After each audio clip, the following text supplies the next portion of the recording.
आजको वचन आशाको सन्देश नेपालद्वारा प्रकाशित दैनिक उपासना पुस्तिकाबाट आजको सन्देश।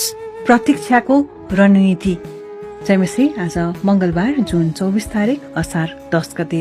आजको बाइबल खण्ड भजन संग्रह 40 को 1 पदबाट रहेको छ र यहाँ यसरी लेखेको छ, मैले धैर्य साथ परमप्रभुको प्रतीक्षा गरे, उहाँले ममाथि दृष्टि गर्नुभयो र मेरो पुकारा सुन्नुभयो।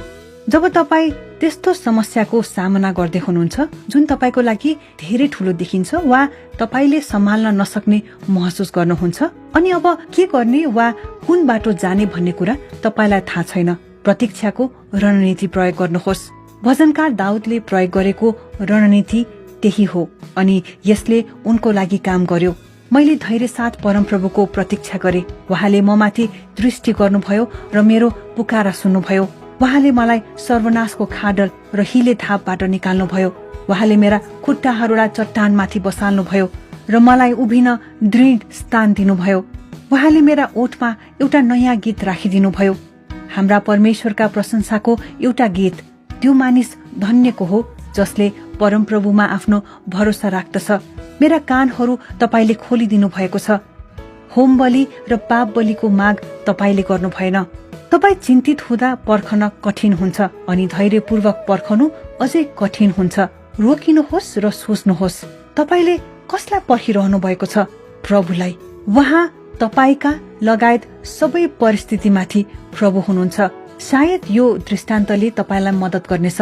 आर्थर मैकिन्सेले लेखेका छन्, यदि तपाईले समस्यालाई पर्खालले घेरिएको मध्ययुगीन सहर जस्तै सोच्नुहुन्छ भने अधिकांश मानिसहरूले त्यो पर्खाल भत्काउने घोचोले झै त्यसलाई आक्रमण गर्ने थिए। तिनीहरूले केवल बौद्धिक शक्ति र तीक्ष्णताद्वारा त्यसका ढोकाहरू तोड्ने र प्रतिरोध पार गर्ने प्रयास गर्नेछन्। सहर बाहिर शिविर लगाएर बसेरै म पर्खन्छु र म सोध्छु, आखिर एक दिन सायद म सम्पूर्ण रूपमा भिन्नै समस्यामा केन्द्रित भएपछि त्यो पर्खाल ढल्नेछ र रक्षकहरूले हामी आत्मसमर्पण गर्छौं भन्ने छन्। यसरी त्यो समस्याको समाधान एकै पटक हुन्छ।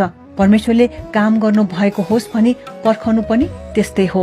जब तपाईले पर्खिरहनु भएको हुन्छ उहाँले तपाईको पक्षमा काम गरिरहनु भएको हुन्छ। यसकारण परमेश्वरमा प्रतीक्षाको रणनीति अपनाउनु बुद्धिमानी हुनेछ। आमेन। परमेश्वरले यहाँहरू सबैलाई धेरै आशिष दिउन्। जय मसीह। आजको वचन नेपालमै सर्वाधिक पढिने र सुनिने दैनिक उपासना पुस्तिका।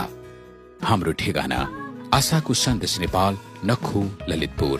Mobile number 98 082 048 70।